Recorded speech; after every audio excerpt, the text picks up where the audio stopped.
Welcome, everybody. It is Friday, which means it's time to go live and talk about everything you need to know to write, publish, and promote a powerful book. I'm Elizabeth Ann Atkins, co founder of Two Sisters Writing and Publishing, and I'm here with our superstar author, Joanie Lindenmeyer, and we are here to help you. So, welcome to our podcast. Joanie, how are you feeling? I'm feeling absolutely fantastic. Thank you for asking. And how about you? How are you doing today?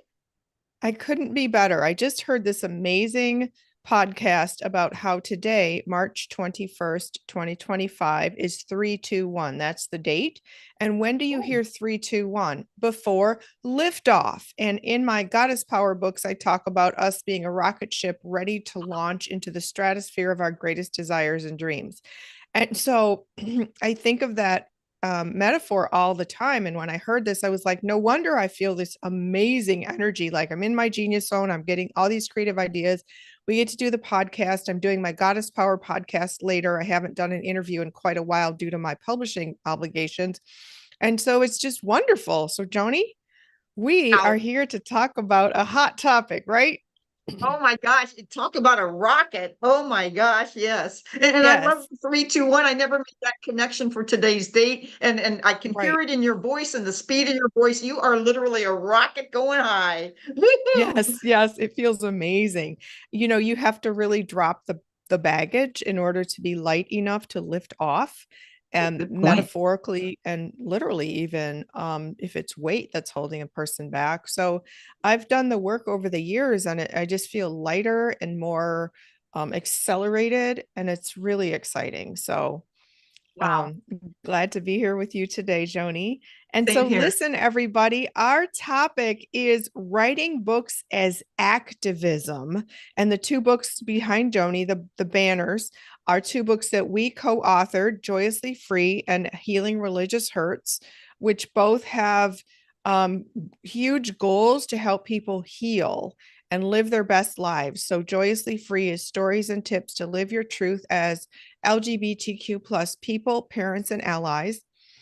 And Healing Religious Hurts is stories and tips to find truth and love and peace on your own spiritual journey.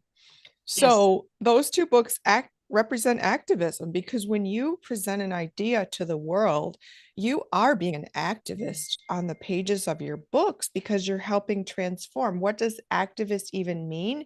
It means being a person who can present information that helps make change. And how do we make change? One person at a time. What did Gandhi say? Be the change you wish to see in the world. And when you do that individually and with a book, you are absolutely doing that. Joni, what are your thoughts? Totally agree with everything you've said. And I guess when I think of the word activism, I think of, and here comes my prop. Here comes my prop. It's a weight. It's a weight. It sounds, Ooh, just lifting your weight, you talked about the weight loss, so to speak, when you rocket burst, but it's the yeah. same thing as an activist. You are being strong. You are lifting yourself up. You are lifting other people up. And as a writer with activism and activist thoughts and feelings, like you just said, changes happen. A call to action, changes happen. So, yes, Yes. cool. Yes. I love it. I love it. So, can you talk about how you didn't really see yourself as an activist, even though your life has been one of activism in a at times discreet manner, but showing people an example of how they can blaze their own trail in a world that may not be accepting of them as an LGBTQ plus person or some other reason? Right. That is such a great question because, when you're in the middle of the forest, you don't always see what's going on. And I guess that's where my life has always been for all my years. And yes, I have been a person who has stood up for so many different people. So whether it was somebody picking on somebody at school or I was on a team and it's like this person needs to have some time on the court or in the game, always thinking of other people. I guess that's where my activism started and came from. And I think that was a family thing within our family to live that way and to respect others and to stand up for people and for people. And so that activism has been a part of my life. And then as I became an adult, it was even more prolific, especially as a sister of St. Joseph of Carondelet, because we stood up for social justice issues. We stood up for the people's rights to participate in a church and to have their own beliefs and not to ever force anything down somebody's throat. And so that was that part. And then, like you just mentioned, with Joyously Free and being an LGBTQ activist, of course, my own sexual identity as a lesbian woman, and then having friends that are, I am helping to encourage, and they are empowering other people. And I think that's a big part of it, is the empowerment of activism, to empower other people to again, state their opinions, state their beliefs, and make change in a better world. Did I sort of answer your question? Because it's a pretty big question, Elizabeth. No, that was excellent. Excellent. So many Well, of and our what about authors you and like your you. activism? Well, I've been writing about race and being a mixed race person for decades. And my um, master's thesis at Columbia University was about being a mixed race person in a world that didn't always accept that. And I also explored the history of race mixing, specifically Black and white, throughout American history. And so, with that, I was giving permission to other people that it's okay to talk about what many have considered a taboo topic. It's okay to rejoice, embrace, and celebrate who you are, even though other people will always be trying to tell you who to be and how to be, how to identify. And that relates so deeply to an LGBTQ plus person, because the world will try and say, you can't do that. You can't be that. No, you have to fit into the norms that society sets. And that's just not your truth. So you don't have to accept it. And therefore, Exactly. regarding race, I didn't have to accept how other people were trying to discriminate. In fact, in Joyously Free, Joanie, I wrote about this very similar dynamics and angst of racial identity and your LGBTQ plus identity, because it's Such really, a it comes from correlation. within. We get to decide who we are, what we do, how we live, love, work, play, think, behave. And it's not up to someone else to decide, but we live in a world where everybody wants to, regarding your race, your identity, and your LGBTQ plus identity as well. So we're both here to show people you can do you your way. And your book, Nun Better, and our books, Joyously Free, Healing Religious Hurts, and other books I've written are all about that. My memoir, God's Answer is No. And then Joanie, Tuesday, March 25th, our author, Elmer Dixon, who's a former Black Panther Party leader in Seattle. He started a chapter there in 1968 with Huey Newton, Bobby Seale, his brother. It was just the height of the Black Power movement. And then he went on to become a global diversity consultant, and he speaks around the world. So on Tuesday, March 25th at 3 o'clock Eastern, noon Pacific, he is going to be on Zoom talking about the current state of affairs in the context of his experience. And it's going to be amazing. I will put the registration link here. We ask anybody who comes, you need to please be on video when you join so that we can see who you are. And it's going to be profound and inspiring and empowering. So his book is Writing as Activism, because he shares his story and he shares his expertise on how we could all cultivate human harmony. Love it. Love it. I'm registered. I got your email yesterday. I've sent it out to other people. I think it's just absolutely perfect timing. And I am looking forward to meeting Elmer. I mean, he Yeah, sounds yeah, phenomenal. I've looked at his book and it's like, oh my gosh, this is way cool. Thank you for yeah. doing this. And thank you, Elmer. Looking forward to seeing you on Tuesday. Yes, yes. You two are only one state away from each other, because he's in Washington State and you're in Oregon. So you've got that Right, Pacific Northwest together, right, commonality. right, Um, right. but Joanie, let's offer some tips to people who might be writing their books, because that's what this podcast is for. In If they want to be an activist through their book, or use their book as a tool in the activism that they're already doing, what are some tips you can offer people? The biggest tip that I have is to speak your mind, speak your heart, and put it out there. And as you do that, just write, and you can go back and edit that to make sure that the words are actually describing how you are feeling and what your message is. That's the biggest tip. So speak your mind and speak your heart. I think the second tip is you're not just writing about it. I'm hoping that your writing matches how you're living, because if the two are not connected, it's not going to work. It's got to be authentic, authentic. It's got to be real. And I know a lot of people that write, but they really don't have the action to back it up with in their life. And so those two to me have to be in sync, have to be in sync. Mm-hmm. So those are my two tips. What about your tips? Well, hand in hand with being honest and clear is being courageous, because it takes a lot of courage to share your truth. Yes. It takes a lot of courage to step into the role of teacher slash activist, really believing in the change you wish to see and that you have the power to make it happen, and that your book can be a catalyst, a tool for that. So you have to be courageous. You can't be afraid. And actually, writing the book can be scary. But then, if you think about the bigger picture, we've done a podcast about your book as a mission. It's not just a book, it's a mission. If you think about the mission that your book can help achieve or even spark a movement, then that makes it bigger than you. All you writers out there, it's not, if you're called to write on a particular topic, especially with something that you want to inspire action for change through readers, then it's your life mission. It has a divine purpose and power.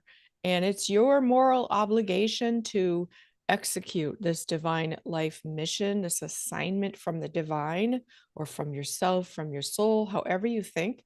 It is your responsibility to do this. And not doing it is, I believe, egregious. You are not living your life purpose by sharing the messages that you're guided from spirit, from your soul, from your inner voice to do. Do you agree, Joanie?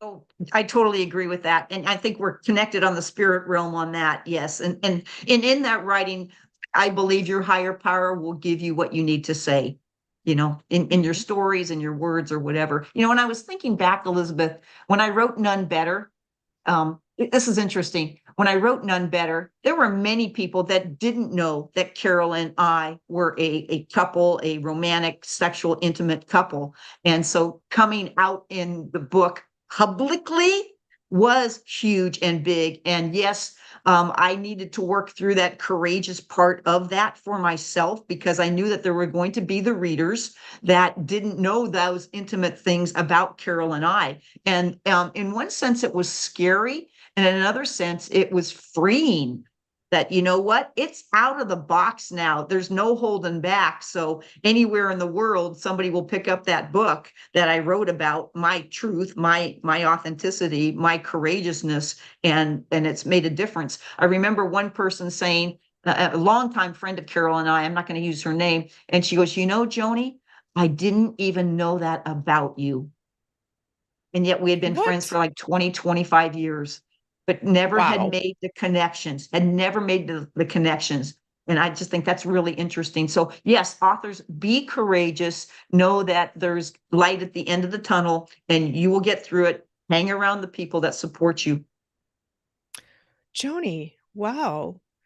Yeah. So, okay, so let's just break that down. You came out to people unknowingly in your book, None Better, your best-selling memoir. And then it gives them permission to come out, and people have come out to you as a Oh, result. oh yes. Uh-huh. And that they'd never told before. And then the book gives them permission to be out, and they serve as an example to others. And Right. so that way it has a ripple effect. And that's what activism is. Yes. Starting at one point, influencing one person, they go influence more people, and it just becomes a ripple effect that's growing and strengthening and empowering more and more people. So that's really, really beautiful. And you didn't even write the book with that intention, did you? No, no, I did not. No, I did not, and I think for me, the big thing was it was going public. There was my local community or my local friends and family and people that knew, but it wasn't a big thing. But at the same time, for it to go public is huge, because then it became on it was in newspapers, and it was the talk of the town and talk of the conversation. And then it's like, well, do I have to defend myself for what I have just said or who I am? And in some instances, yes. And yes, there were some backlashes, and yes, there were some not good things that happened because of that. But at the same time, it opened, like you just said, it opened and rippled effect to other people. And that's what it's all about. If I can help somebody to change their heart, be free, be who they are, that's what I think is really, really important. And that's what activists do. And I think of Martin Luther King, and I think of Billie Jean King, who I mentioned in the book. And isn't that Martin Luther King and Billie Jean King? Wow. They both have the last name King. Oh, okay. I love it. Anyhow, but Appropriate. yeah, there are so many people. And as a listener right now, you may be thinking of, who do you think are today's activists, and what are they doing about making a change and making our world better? And Mhm. send them a letter, send them a text, whether it's a local person or a public person nationally, but let them know that you're supporting them and behind them and with them. Because otherwise, how do you say it? When you don't get positive feedback, it's hard to be an activist all by yourself. It's really hard. But when you have your own community, your own people, then you can stand taller together. Mhm. I love that, Joni. So it started with your book, None Better. Then you ended up writing two books with me, which are really powerful. Joyously Free, Religious Healing Religious Hurts, which you can all get all three books at twosisterswriting.com and anywhere you buy books online. But Oh, and then, Joni, Elizabeth. let's Oh, Elizabeth. Oh my gosh. Thank you, thank you, thank you. I heard that Joyously Free is nominated as a Lambda Literary Award for 2025. That is like yes, in amazing.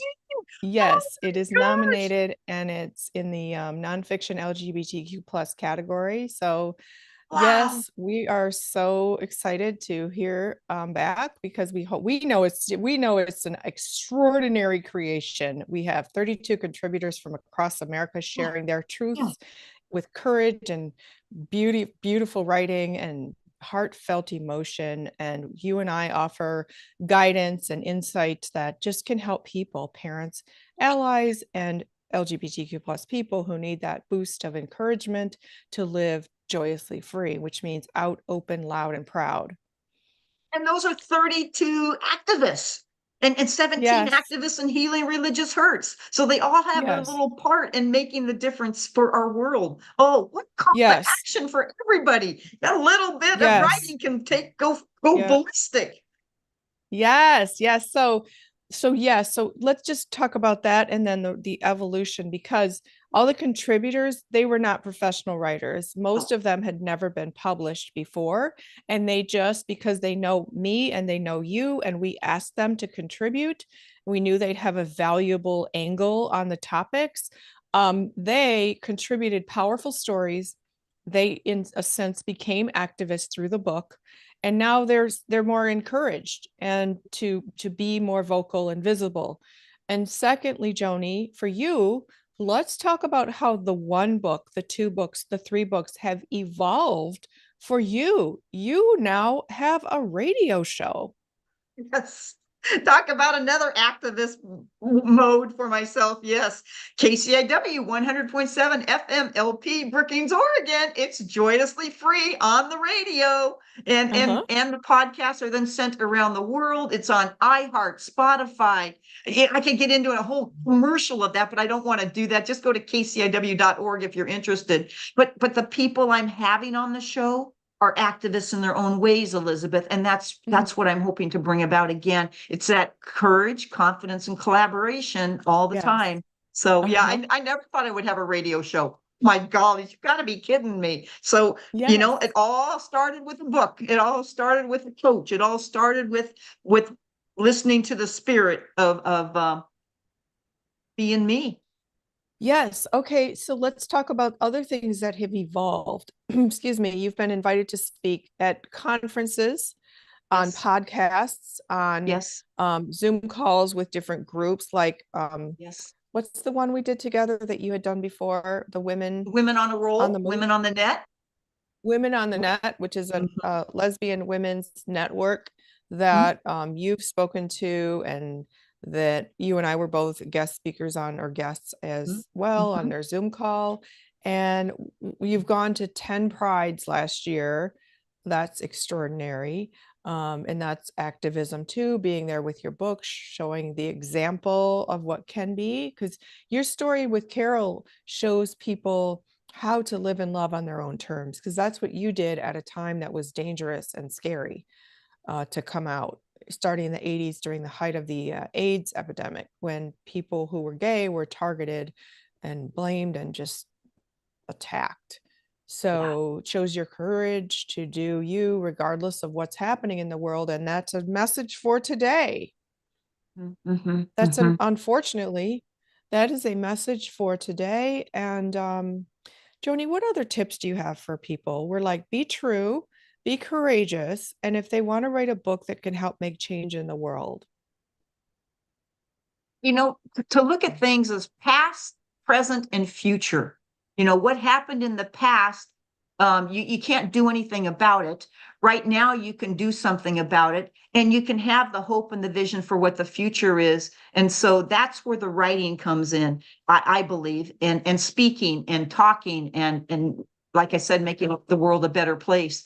But the past can create a better present, and the present can create a better future. So I guess my tip is, when you're writing, to think about all of that, because what you've experienced in your life is who you are today, but yet now you're choosing to be who you want to be. And that's a choice. Oh my gosh. Thank goodness for our freedom founders, fathers years ago, they guarantee the rights of freedom, and guarantee the rights of choice, and the guarantee the rights of education, and all the things that go around with justice issues, are so important. But the future, I think, as our books will last forever. And you've taught me that over and over again, Elizabeth. The books will last forever. They're not going to go away. So it's not like you have to get them read or you have to listen to the audiobook today. They're going to be around for a long time. And the more that we realize the power of that is really, really significant. I think that's another Mhm. tip. Yes, yes, yes. So I led an amazing workshop on Saturday with the Detroit Writing Room. It was Write Your Book in a Day. And we had 17 people, all different ages, Cool. backgrounds. It Cool. was extraordinary. And many of them stepped away saying that the workshop enabled them to look at the big picture. Because oftentimes when someone wants to write a book, they're just focused on that act. Like, oh my gosh, how am I going to find the time? How am I going to do this? Do I have the skills? And how will I even publish? But then my presentation, as you know, which I've taught you, is looking at the big picture, knowing what your big picture goal is. And if you begin envisioning people reading the book and taking inspired, aggressive action in life to be their best, serve as an example, and teach others, lead others based on what you're teaching, it is infinitely powerful, with infinite potential for change in a positive way, which is what our world needs. Yeah. So, I heard the other day that there are, and you may know the exact number or whatever, but it was 80,000 books in the United States are published monthly in English. 80,000 books. And you think about wow. that, that's 80,000 people. And how many of those people are being an activist in their writing? How many of them are just making statements and telling stories that promote great, wonderful human things? Or Mhm. divine things. But 80,000, that just amazes me. So when you say you had a great book event, I'm like, I'm so excited. Want to read people's works. I want to read other people's things and what they're saying and how they're living, because I will learn and grow from that. I think that's the coolest thing. That's a really great point, that you don't even have to provide action steps for people in a book. You can just tell your story. And by that, you're teaching, you're showing the example of what's possible, especially, well, what we specialize here is in here at Two Sisters Writing and Publishing is against the odds success stories in memoirs, because almost all of our authors who've written a memoir have succeeded against the odds of something, whether it was illness, racism, sexism, prejudice of some sort, some family challenge, so many other things. They Personal succeeded. challenges. And I share that in my memoir, God's Answer is No, KNOW, Lessons from a Spiritual Life, because I overcame some things that some people never, ever overcome. Racial identity and my longtime struggle with food, fat, self-esteem, self-worth, self-image, body image, all those things. I healed it. I healed it. And every day I thank God that, oh my gosh, I'm a whole nother person. I do not have the mindset, the mental hell of, or physical hell actually, of having an eating disorder. I just have my regimen, my high vibe lifestyle, and I've never felt better in my entire life. And I don't know too many people who've lived as long as I have who can actually say that and truthfully, forcefully, adamantly, it's true. And I think you, Joni, I mean, obviously you miss Carol, but you are living your best life in the context of where you are. You are doing the damn thing. Yeah, and you are too, and Elizabeth, honestly, from my heart, I get tears in my eyes thinking, because I didn't know you then. I've only known you for 2 years. I didn't know you when you were going through this stuff of this divorce and these health issues, and you're overweight and all these things that were just boggled on your mind and your heart and your being. I didn't know. It's like tears hearing that story, and because I don't see you that way at all, so to me there's no transformation. This is you. And that's what's so cool about knowing you and knowing Catherine and knowing other people that have gone through their past crap and are living the way they want to live today, and with more hopes and dreams of knowing that there's more love to be shared. It's abundant out there. It's we're not limited to friends and or love or experiences. And oh, sorry, just got going there. Oh, no, it's profound. It's really profound when you step into who you're truly meant to be. I don't know, for all of you out there, you know the term quantum leaps and quantum physics, and there's lots of YouTube videos about it. You can watch them, but I literally feel like I'm stepping on a staircase made of air into a whole new dimension. And I was walking the other day and I felt myself as if there was this. And when I lead meditations on Wednesdays that you've come to, Joanie, I talk about going, ascending a golden beam into the divine realm where we can connect with spirit and get the guidance that we need.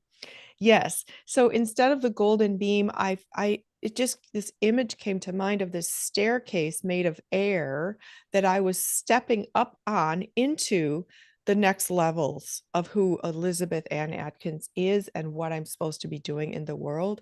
And I'm telling you, just like that 3-2-1 idea, liftoff is happening. And it's because we've done the hard work in the past, journaling, praying, meditating, setting intentions, having therapy, which I recommend for everybody on the planet because it is the best gift you could ever give to yourself to figure things out, release what's not serving you, and elevate into who you're supposed to be with incredible self-love. And that enables you. My friend sent me a video of Iyanla Van Zandt, and she said, you have to fill your cup first, and whatever's overflowing is what you share with others. But most of us, especially women, just pour out our freaking cup to everybody who wants it: men, children, bosses, friends, people that are allegedly our friends, community, vulture type people. And then we have nothing left, totally depleted. And it's enraging. So in my Goddess Power books, Joni, those are activism too. I Right, teach right. people how to find their power as a woman and fill your cup first. And the overflow goes to the world. The overflow goes to other people. But that is a skill that women especially need to learn. And I think writing a book is a way to do that, because when you write, you're affirming your power. Do you agree? Mhm. Yeah, I guess I have a hard time relating to that, but I guess so, I guess I don't see it as a woman issue. See it as a person issue, but I guess our society does that a lot to women. And I've been blessed that, well, no, you're exactly right. Oh man, I'm going to take that back. Oh my gosh. I'm just I'm thinking of church stuff and I'm thinking of sports Oh, stuff. Yeah. Yeah. Okay. ooh, Power to the woman, power to the women. But, I yes. guess in relationships, I've never had difficulties with those. I've only had Carol, so what do you say? You know, but I'll need to listen to that again of what you just said. That's powerful. It does apply to all people, but women in particular who are expected to be the nurturers, the caretakers. And I love you Mhm, in None Better and in Joyously Free and in Healing Religious Hurts. You talk about the role of women, or lack thereof, in the mhm, Catholic Church, especially, where Carol was the boss. Carol was brilliant. She was such a dynamic leader, and yet was not activist. allowed to do many things that she was more than qualified to do, because she was a woman in the Mhm, Catholic Church. Don't get mhm, me started, but that's true. mhm. Okay, so anyway, Joni, this topic, having a book as activism to help change the world for the better. I hope all of you watching today can take away something and feel fired up to start writing. Do it, do it, do it.